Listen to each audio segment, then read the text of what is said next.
first band I was ever in got together the spring semester of my freshman year at college.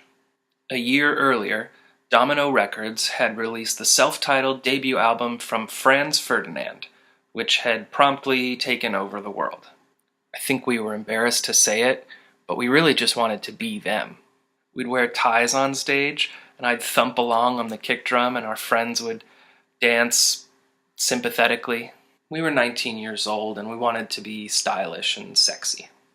It's not like Franz Ferdinand was our number one favorite album at the time, but that sound was everywhere. It's hard to overstate what a big deal it was as the capstone to the dance rock trend that was exploding in the early to mid-2000s. This was closely tied to the garage rock fad that the Strokes had led. It all stemmed from the idea that guitar bands could once again be fun and fashionable. Historically, that's sort of an obvious thing we shouldn't need to be reminded of, but for kids my age in 2004, it was refreshing. Franz Ferdinand came off slick, arch, not too serious. They made it look easy, and a ton of bands were jumping on that wagon.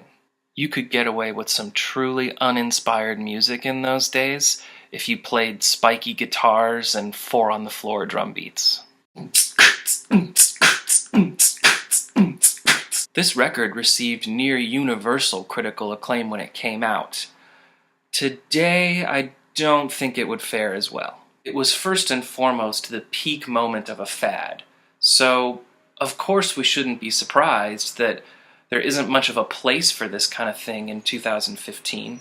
Electronic dance music, particularly house, continues to be the reigning sound in both the US and UK. One of the things that strikes me about Franz Ferdinand now is how clearly visible its roots in Britpop are. There are songs on here that sound so much like Blur, Pulp, Suede, that it's hard to believe the band wasn't given more grief for it. Plenty of reviews from the time pointed out the similarities. It wasn't like critics missed it. But in America, in 2004, nobody cared about it, because those bands weren't as big here, and because the dance rock thing was such a hot trend. Meanwhile, in the UK, there's this legacy of popular British rock that's always bubbling under the surface. They're kind of always ready for someone to bring back that sound. The Kinks are a big part of Franz Ferdinand's foundation, too, because the music hall style they worked in is part of that continuing pop tradition. There's normally a certain disconnect between US and UK audiences because of their different cultural baggages, but this record was one that happened to hit at the right time on both sides. 11 years later, there are a handful of throwaway songs here. Tell Her Tonight, Cheating on You, This Fire are all so basic and formulaic that they instantly go in one ear and out the other. Michael falls apart because there's no melody on the chorus, and the background vocals turn everything else to mush. Besides that, it's the kind of song no one would write in 2015 because it would seem narrow and insensitive.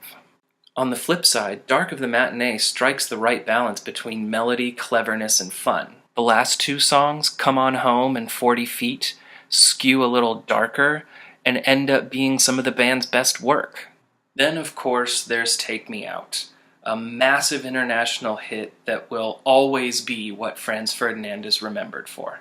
Today, it doesn't quite sound like the show-stopping event that people thought it was, but the tempo change is a neat trick for a band like this, especially since the instinct in both garage rock and dance music is to create movement by speeding up. If anyone can actually tell me what the lyrics mean, I'll buy you a beer. But that song is going to be played at soccer matches forever.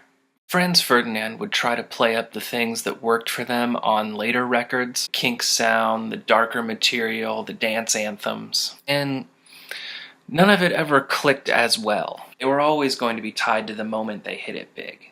The fads they represented were too simplistic, too easy to copy to stick around for long. That's how fashion works, and Franz Ferdinand were nothing if not fashionable. Great thing about a record like this is that its legacy is a foregone conclusion. It will never be cool again, but it will always sound like 2004. Dispose of it how you wish.